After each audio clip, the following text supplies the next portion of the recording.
What's up? It's Wednesday. It's Rumor and Innuendo. I'm Dominic D'Angelo of adfreeshows.com, SEScoops.com, and OneTrueSportTV.com.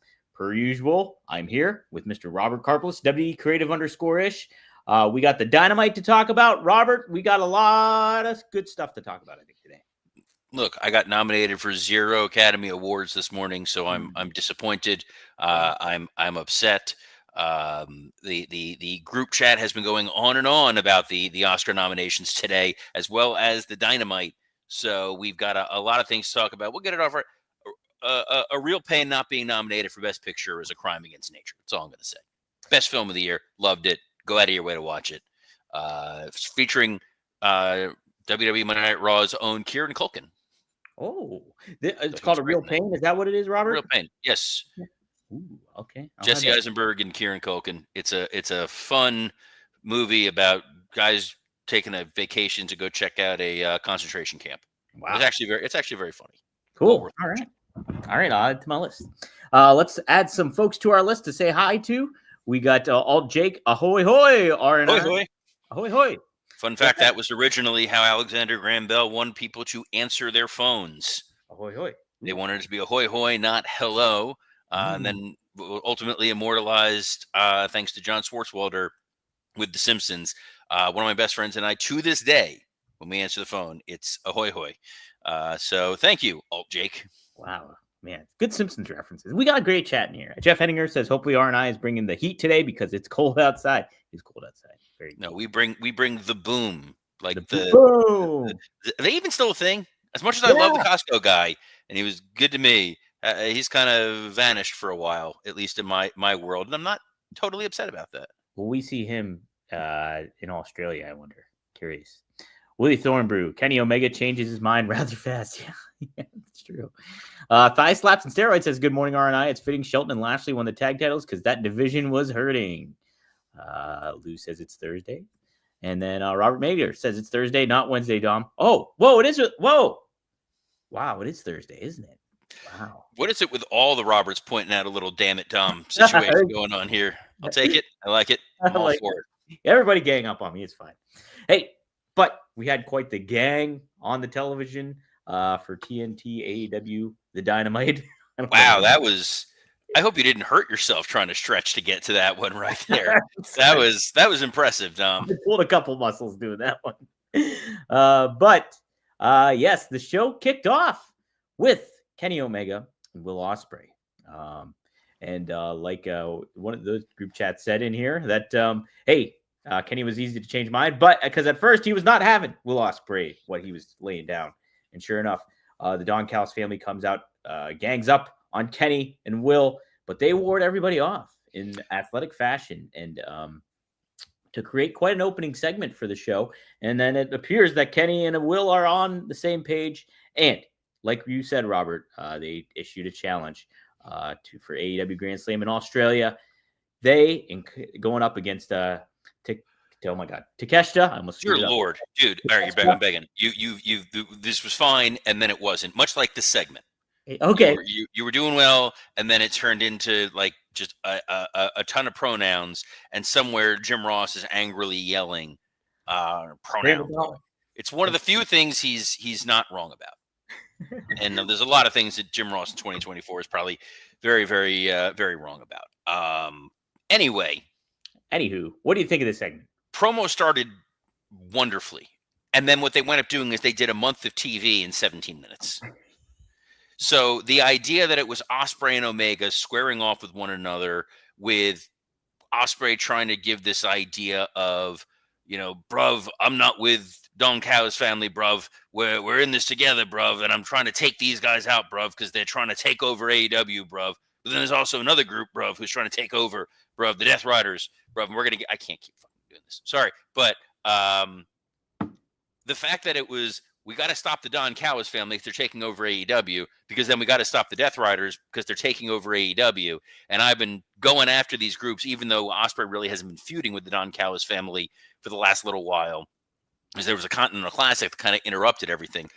That notwithstanding, Kenny Omega stealing a page from Kevin Owens' book as the only guy who remembers what happens in wrestling was, hey, last time we were together, you were trying to stab me with a screwdriver. I don't trust you. I never trusted you, and I'm never going to trust you. Boom. Great end of segment. Then Don Callis comes out. Yes. And again, this is where if I'm in that writer's room, this is what I would be saying to them. I go, okay, so the babyface and the babyface hate each other. They both hate me, but they're trying to tear one another apart. Why am I going to stop them? Let them just murder ball one another. Just let them cannibalize each other while I sit back and reap the benefits.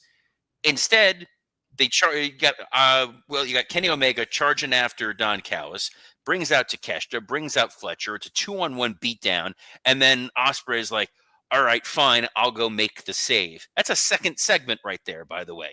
Yeah, where the guy is getting beat up, and then the other guy comes running out and makes the save. Love it.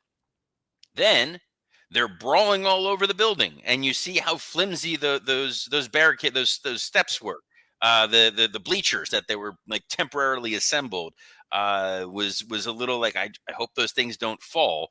And then you had a 4-on-2 situation because Lance Archer popped up out of nowhere. Brian Cage popped up out of nowhere.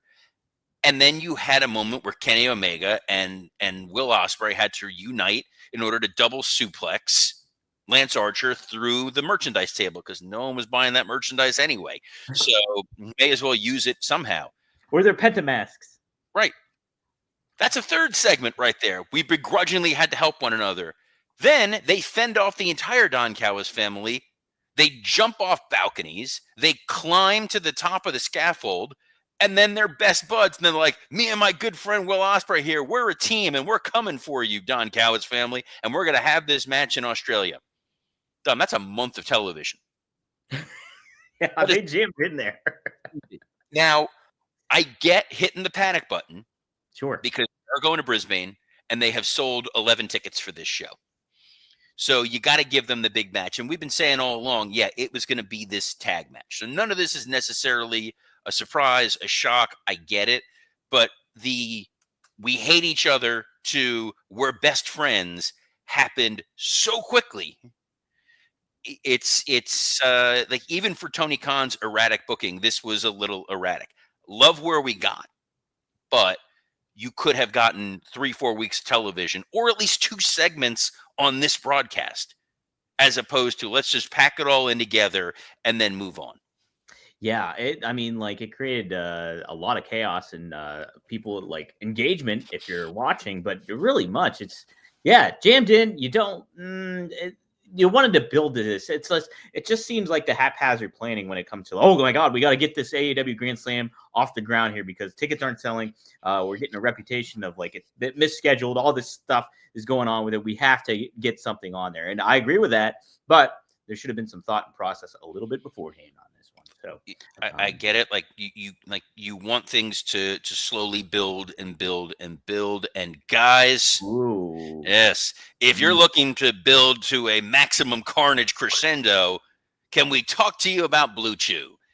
Have better sex with BlueChew. BlueChew is the original brand offering chewable tablets. These erection-enhancing tablets help men achieve stronger, harder, and longer-lasting erections for sexual activity.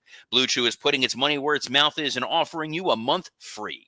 Process is simple. Sign up at BlueChew.com, consult with one of their licensed medical providers, and once you're approved, you'll receive your prescription within days. BlueChew tablets are made in the USA and prepared and shipped directly to your door. You can take them anytime, day or night, so you can plan ahead or be ready whenever an opportunity arises. The best part, it's all done online. No visits to the doctor's office, no awkward conversations, and no waiting in line at the pharmacy like Will Ospreay doing a backspring off the balcony onto people. You're going to leave her awed. Make life easier by getting harder and discover your options at BlueChew.com. We've got a special deal for our listeners. Try your first month of BlueChew free. Visit BlueChew.com for more details and important safety information.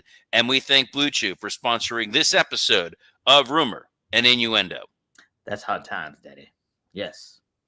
Thank you, BlueChew. Hey, do we also have the Hurt Syndicate to thank because they are your new tag team champions. They defeated Private Party in what was more of a lengthy match than what we kind of predicted. Yes. So the Ember signal. There you go. Yep. Atta way. I was looking at the notes. But yes, I love that you were looking at notes. yeah, I was looking at notes. Seasoned So, professional. well, Robert, this was the right move, 100%. And Hurt Syndicate feels like a really big deal here. Look, Hurt Syndicate looked tremendous out there. Private Party, they got a lot more offense than you would have expected. MVP did a great job of putting them over on commentary. Of these guys are overwhelmed, but they're fighting their hearts out, but they're really not going to stand a chance against the Hurt Syndicate. And this crowd was white hot for Lashley and Shelton Benjamin. It was great to hear. I think they look truly dominant. I think what you're going to see here is a shift with the Hurt Syndicate where they are very much like Braun Breaker in WWE. Mm-hmm. Opponent specific reaction. Crowd just loves watching these guys wreck people. They look legitimate. They look real. They look big time. They look like major stars. And as tag team champions, they really have an opportunity to revitalize that tag division. You can get back to Private Party where they're going to potentially, start winning more, figure it out, work towards something. You needed the Hurt Syndicate to get these titles. We talk a lot about man making the title making the man. It felt like Private Party were holding this tag titles, but didn't truly deserve it.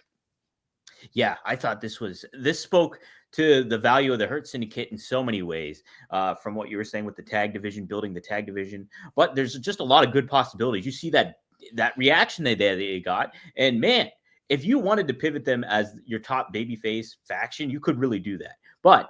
And it kind of presents an opportunity for you to get rid of the stupid Death Riders angle. Have the Hurt Syndicate take them out. Maybe they temporarily turn babyface, take out the Death Riders, and then, hey, now we're taking over. We're the Hurt Syndicate. We hurt people.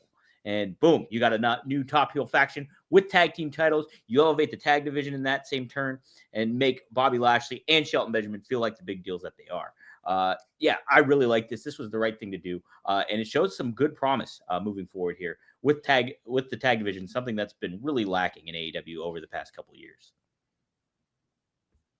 So, Robert, can you hear me? I'm here listening for you. I'm waiting for you to move on to the next segment. Oh, okay. Unless you want me to do, I can steer the ship. We're good. We can do that.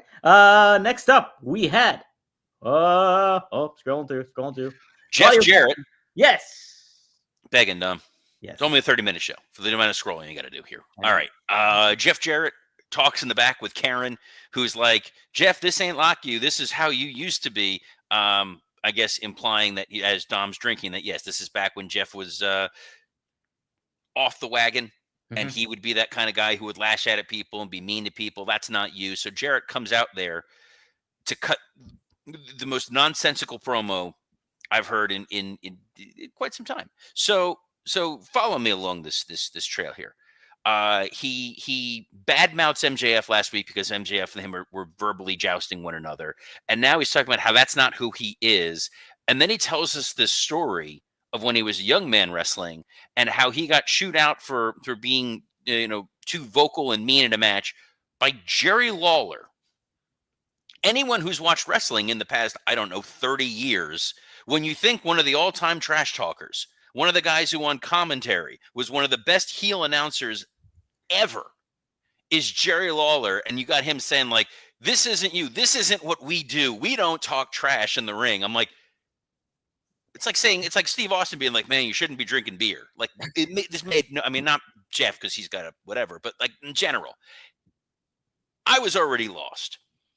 Then he starts talking about how he wants to handle MJF. And he's going to handle, here in the South, we handle people like MJF Southern style. He's a Jewish guy that may be super nervous, but that's beside the point. He does this immediate hard pivot away from his feud to call out Moxley, which brings out Claudio Castagnoli. And now we're getting Jeff Jarrett versus Claudio next week. And if Jeff wins, he gets a shot at Jon Moxley's world title. If the crowd was super into this and it was white hot and they're going crazy for Jeff Jarrett. Okay. Dom, they were in Tennessee. They were in Jarrett country. Tumbleweeds. Well, I like the aspect that they are blending, crossing the storylines over with one another and kind of, with him going up against Claudio, it's like, oh, okay, this takes a different pivot. And I'm intrigued by that.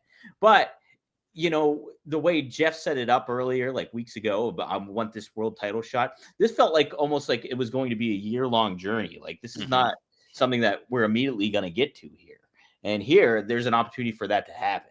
I want to see more so whether like Jeff hit the nail on the head with the promo or anything like that when it comes to con. I want to see the continuation of MJF and Jeff Jarrett more so than I want to see him like just immediately vie for that championship, because it just seems so like short term. I thought this was going to be a long term thing. Maybe it still will be, but the execution of it all makes it seem not.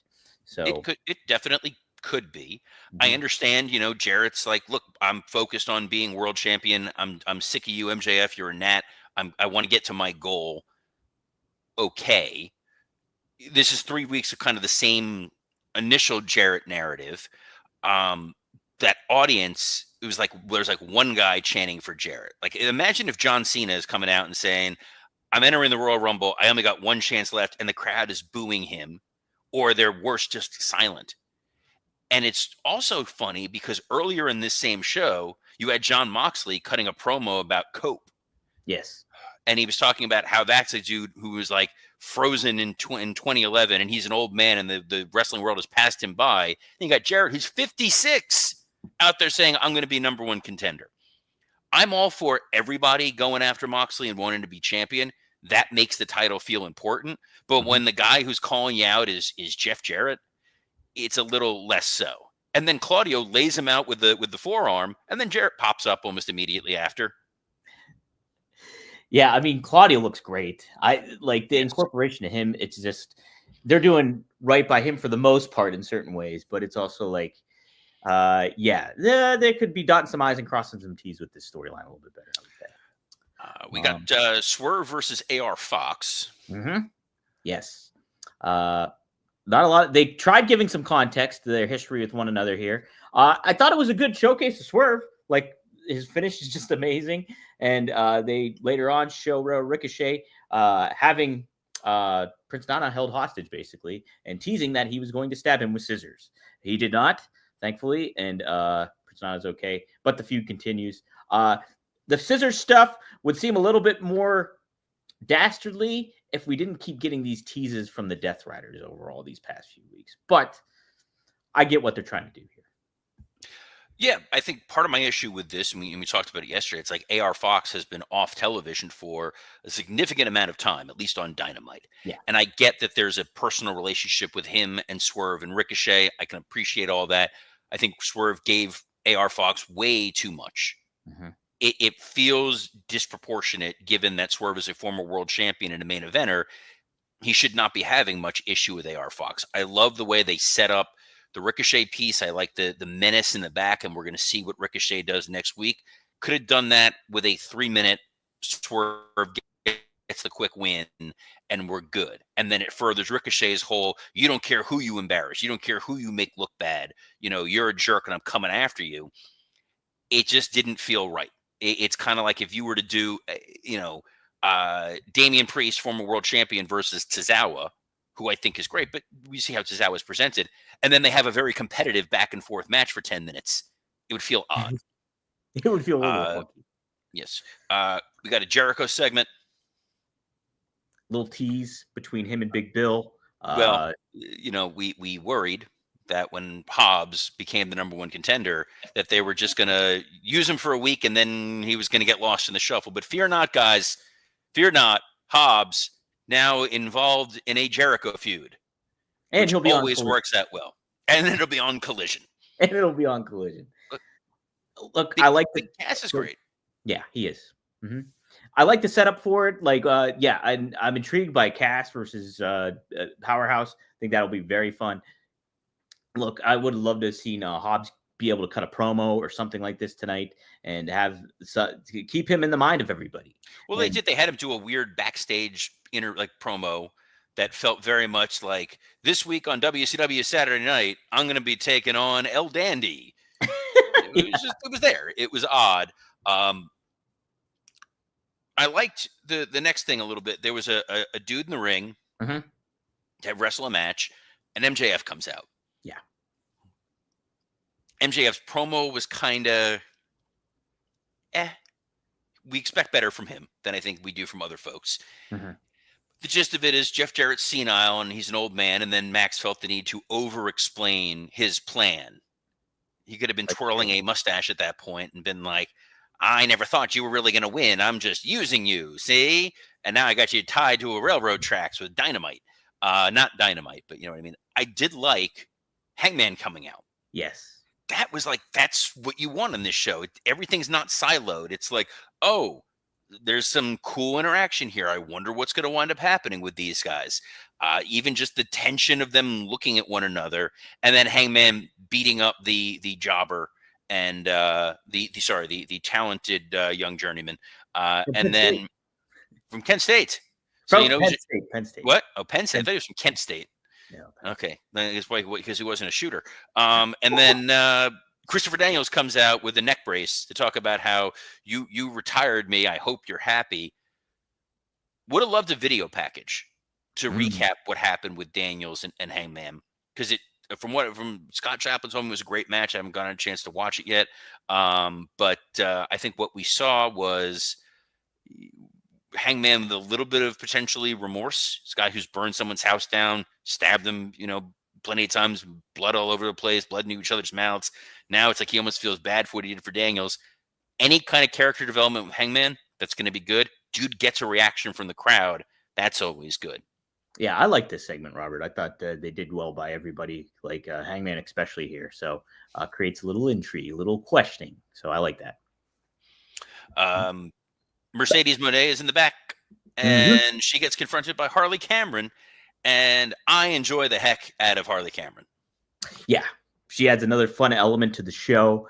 It kind of, a little pivot. And I think it kind of speaks, and later on, too, the match that we have forthcoming here speaks to why somebody like Britt Baker is pretty expendable here, because you got a lot of talent on this roster here that you can really showcase.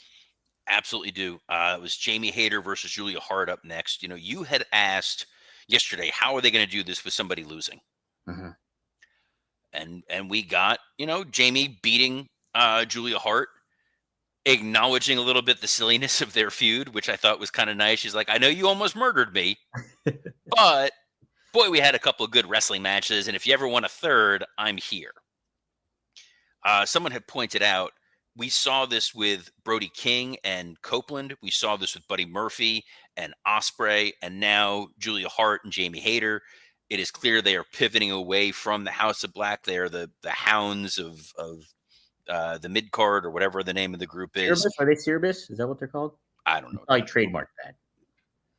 Brody Fantastic. But good, strong, good, solid match. I think Jamie Hayter is really, really incredible. I think she's somebody that you can definitely build programs with. But again, we need to see that consistency. Mm-hmm. Chris Statlander had match of the year against Mercedes Moné, which was truly remarkable, and that hasn't been on Dynamite for several weeks. Same thing with Willow. It's like they build someone up and they just kind of go away. I get you only have 2 hours of TV. They do need to make sure they're continuing this women's roster, because they really do have a murderer's row of really talented female performers that they can capitalize on. In the main event, Cope and Pac. Yep. Good, solid match.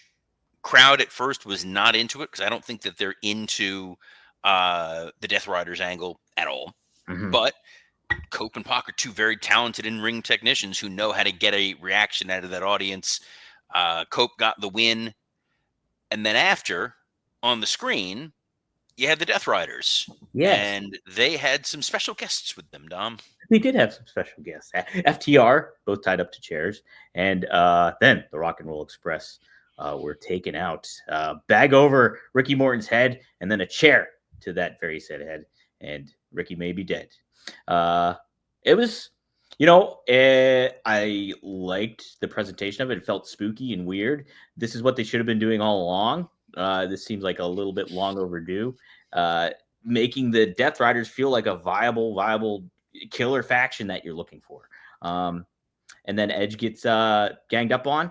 Out comes Jay White, and he helps a little bit, just a little bit, and then he gets taken out too. So the Death Riders stand tall to close out the show. What'd you think of this, how they close it out, and the Death Riders at this point in time? So I was baffled because at no point earlier in the show did they establish the Rock and Roll Express were even there. And I spent half the time trying to figure out, who is that on the ground? Is that a bag over someone's head? It turns out it's just Ricky Morton's hair. Oh, So is I that wasn't what sure. it wasn't in the I'm like, bag? is it like, who is this? What's going on? The easy fix for this, by the way, is you had Private Party on earlier in the night. They lost. Yes. They could have been in the back, dejected. Rock and Roll Express come up to them. Look, we've been in your shoes. We think the world of you. You guys are going to regroup. You're going to come back better than ever. We believe in you. Hey, now I know Rock and Roll Express are here. Instead, there was this very awkward thing where Excalibur's like, Rock and Roll Express, well, they're here doing press for us. What? They were? I don't know.